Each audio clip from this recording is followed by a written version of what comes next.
श्री राम जन्मभूमि मंदिर के गर्भगृह में रामलला की मूर्ति प्राण प्रतिष्ठा कार्यक्रम का पूरा देश का मेगा इवेंट बनाने की तैयारी में है और अयोध्या में प्राण प्रतिष्ठा कार्यक्रम के लगभग 10 दिन पहले से पूरे देश के 5 लाख से अधिक मंदिरों में राम मंदिर संकीर्तन शुरू कराया जाएगा और इसमें सिख, जैन समेत कई धर्मों के लोगों को भी इस कार्यक्रम से जोड़ा जाएगा। श्री राम जन्मभूमि मंदिर में प्राण प्रतिष्ठा का कार्यक्रम भी इन स्थानों पर लाइव दिखाया जाएगा और कार्यक्रम के बाद मौजूद लोगों को तो प्रसाद दिया ही जाएगा, साथ ही साथ घर घर प्रसाद का वितरण भी किया जाएगा। अयोध्या के राम जन्मभूमि मंदिर में प्राण प्रतिष्ठा कार्यक्रम की पूरी जिम्मेदारी राष्ट्रीय स्वयंसेवक संघ संभालेंगे। हिंदुस्तान में कितने मंदिर हैं तो 10 लाख होंगे। हिंदुस्तान में 2.5 लाख पंचायतें हैं। अगर 2.5 लाख पंचायतों में हर एक ग्राम पंचायत में एक मंदिर जरूर होगा और शहरों के, नगरों के 2.5 लाख मोहल्ले मान लो, तो अगर 5 लाख मंदिरों में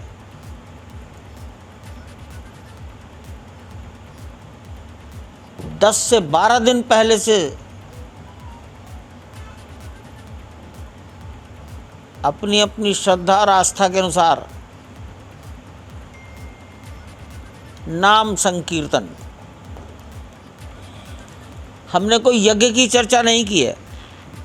लाखों रुपया खर्च करके, इकट्ठा करके खर्च करना, ऐसी कोई योजना हम नहीं बनाएंगे, न बताएंगे। नाम संकीर्तन 24 घंटे का नहीं, 2 घंटे करो, 3 घंटे करो, अथवा अल्लाह आपके गांव का समाज परिस्थितियों के अनुकूल समझे। यहां से कोई एक मंत्र नहीं दिया जाएगा, सब अपनी अपनी श्रद्धा के अनुसार। सिख समाज पाठ कर सकता है, जैन समाज जैन परंपरा के अनुसार पूजा पाठ कर सकता है, रोज करना और ये मंदिर में।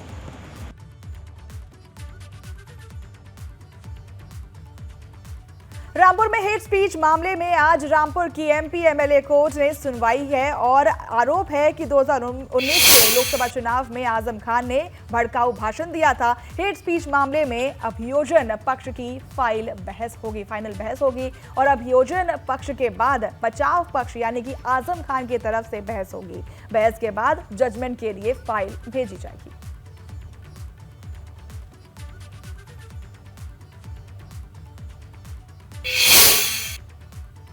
तो वहीं लखनऊ में लगे एक पोस्टर पर यूपी का सियासी पारा चढ़ने लगा है। दरअसल आज सपा के राष्ट्रीय अध्यक्ष अखिलेश यादव का जन्मदिन है।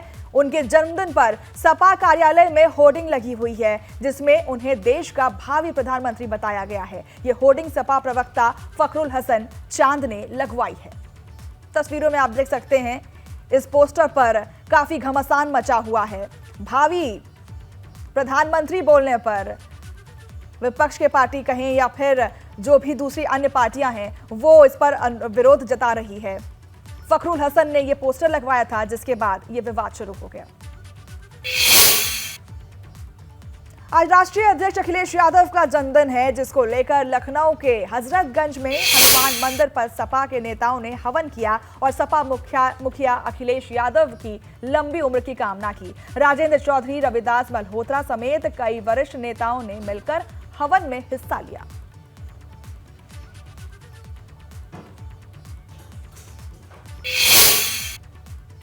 तो वहीं बसपा प्रमुख मायावती ने ट्वीट कर अखिलेश को उनके जन्मदिन पर बधाई दी है। उन्होंने कहा है कि समाजवादी पार्टी के प्रमुख और उत्तर प्रदेश के पूर्व मुख्यमंत्री श्री अखिलेश यादव को आज उनके जन्मदिन पर उन्हें और उनके परिवार वालों को हार्दिक बधाई, उनकी अच्छी सेहत के साथ लंबी उम्र की भी शुभकामनाएं।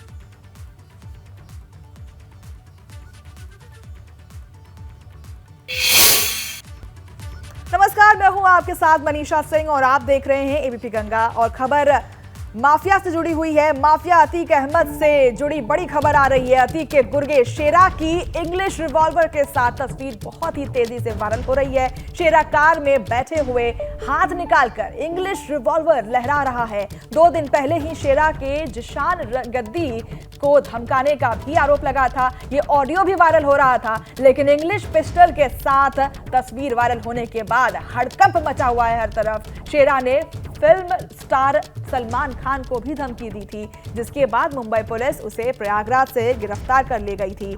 पिछले कई महीनों से करेली और आसपास के इलाकों में शेरा की दबंगई फिर से शुरू हो गई है। पुलिस इसके ऑडियो की जांच कर रही है। शेरा के खिलाफ करेली और खुलदाबाद थाने में रंगदारी, धमकी और बमबाजी के भी कई मुकदमे तस्वीरों में आप देख सकते हैं किस तरीके से अतीक के गुर्गे शेरा की ये तस्वीर है और खिड़की से, कार की खिड़की से अपने हाथ निकालकर वो पिस्टल लहराता हुआ दिख रहा है। कई मुकदमे दर्ज है इसके खिलाफ और अब भी बाज नहीं आता हुआ शेरा दिख रहा है। कई मुकदमों के बावजूद ये दबंगई इसकी खत्म नहीं हो पा रही है। तो वहीं 2024 के चुनाव को देखते हुए कांग्रेस तैयारियों में जुटी हुई है। कांग्रेस के प्रांतीय अध्यक्ष नकुल दुबे ने लोकसभा के चुनाव की तैयारियां सीतापुर पहुंच गए हैं तैयारियों को देखते हुए, और एबीपी गंगा संवाददाता पंकज सिंह और उन्होंने कई मुद्दों पर उनसे बात की और चंद्रशेखर आजाद पर हुए हमले को उन्होंने सोची समझी रणनीति बताई। इसके साथ ही उन्होंने दावा किया कि 2024 में कांग्रेस यूपी की 80 सीटें जीतेगी। उनके दौरे लगातार जारी हैं। तीसरे दिन वो सीतापुर पहुंचे हुए हैं। उन्हीं से जानते हैं कि कांग्रेस लोकसभा चुनाव को लेकर इस बार तैयारियों में पूर्व से काफ़ी बड़े पैमाने पर दिख रही है। क्या है कांग्रेस की स्ट्रेटजी? अकेले मैदान में आएगी या फिर गठबंधन की राजनीति करेगी? देखिए, चूँकि सारी जितनी भी शाखाएं आप देख रहे हैं, जिनसे आप गठबंधन की बात कर रहे हैं, तो वो कहीं न कहीं कांग्रेस पार्टी की ही देन है या कांग्रेस पार्टी की शाखाएं हैं। तो अगर शाखाएं पुनः लौट करके कांग्रेस के उस पर बरगद के नीचे आती है तो उसमें कोई आपत्ति वाली बात है, कोई भी चिंता करने वाली बात नहीं है। इस वक्त हम लोगों की लड़ाई जो हो गई है, हम लोगों की लड़ाई छिड़ गई है देश बेचने वाले बनाम देश बचाने वाले। तो देश बेचने वाले कौन है, मुझे गौर साहब बताने की आवश्यकता नहीं है। देश को बचाने वाले कौन है, ये भी मुझे आप बताने की आवश्यकता नहीं है। तो जब देश बेचने वालों के खिलाफ मुहिम चली है तो उसमें सारी राजनीतिक पार्टियाँ एक साथ खड़ी हैं। पार्टियां क्या, एक एक जनमानस खड़ा हुआ है कि भैया हम अपने हिंदुस्तान को, अपनी माटी को, अपनी मातृभूमि को इस तरह से नहीं बेचने देंगे जिस तरह से बेचने का कार्य चल रहा है। और सबने ये निष्कर्ष निकाल लिया है कि हर हाल में 2024 में कांग्रेस के नेतृत्व में सरकार बनाएंगे और भारतीय जनता पार्टी को इस प्रदेश और इस देश से निकालने का कार्य करेंगे। नकुल दुबे जी, कांग्रेस की सहयोगी समाजवादी पार्टी रहेगी या बहुजन समाज पार्टी रहेगी? देखिए, अब ये निर्णय जिन लोगों को लेना उन्हें छोड़ दीजिए। जहाँ तक हमारी राठौर साहब की, उत्कर्ष जी की, जलीस भाई की और आपकी है, तो हम लोग ये लड़ाई लड़ें कि हम लोग सीतापुर में हर हाल में कांग्रेस पार्टी का मेंबर ऑफ पार्लियामेंट चुन करके, जो सीतापुर के आंखों में आंसू हैं कि न तो यहाँ पर एक यूनिवर्सिटी बन पा रही है, न पर यहाँ पर एक सरकारी मेडिकल कॉलेज बन पा रहा है, न पर यहाँ पर एक सरकारी डिग्री कॉलेज बन पा रहा है, अरे क्या बोलते हैं, सरकारी मेडिकल कॉलेज इंजीनियरिंग कॉलेज बन पा रहा है, न यहाँ पर एक बड़ा कोई सरकारी उद्योग लग पा रहा हो जिससे हमारे नौजवानों के चेहरे पर चमक आवे। तो इसलिए हम लोग को ये संकल्प लेना चाहिए कि जो 2019 में दुबे जी ने संकल्प लिया था और नहीं पूरा कर पा रहे हैं, तो वो 2024 में कांग्रेस के बैनर तले उन्हीं संकल्प को दोहराते हुए उस संकल्प को पूरा करने के लिए यहाँ से कांग्रेस पार्टी का सांसद लाएंगे। 2 चुनाव में आपके साथ नाउम्मीदी रही है, इस बार इन लोगों को ये साथ बना रहे, क्या करेंगे आप? देखें, ये जो लोग हैं ये मेरे साथ दिल का रिश्ता है इनका, कोई चुनावी रिश्ते से ये लोग नहीं आए हैं। राजनीति में 30 साल पुराने मेरे मित्र हैं और हम राजनीति में हैं तो ये मेरे साथ हैं। अब चुनाव लड़ें या न लड़ें, इनका साथ मेरे साथ रहता है, यही पर्याप्त है। अगर मौका मिला तो जो कशिश रह गई है आपके सांसद से चुनाव लड़ने की, मुकाबला करने की, वो आप पूरा करेंगे? सांसद नहीं रहेंगे इस बार, ये कशिश पूरी हो जाएगी। जो इतने दिन 20 साल से सीतापुर में जो ग्रहण लगा है सांसद का, विकास का, वो नहीं रहेगा, बदलाव होगा। राकेश राठौर लड़ेंगे? नहीं, ये बदलाव होगा।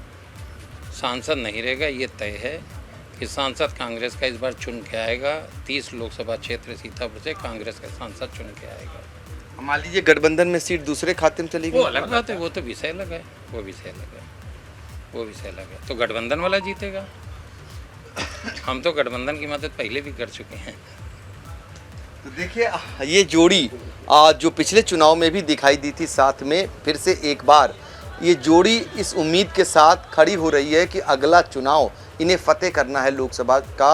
अब देखना होगा कि अगले चुनाव में रिजल्ट क्या आता है। फिलहाल कांग्रेस चुनाव से पहले तैयारियों में जुटी हुई है, जो बहुत कम देखने को मिलता था। इसका नतीजा कितना साथ देगा ये फिलहाल समय बताएगा। सीतापुर से एबीपी गंगा के लिए पंकज सिंह गौर।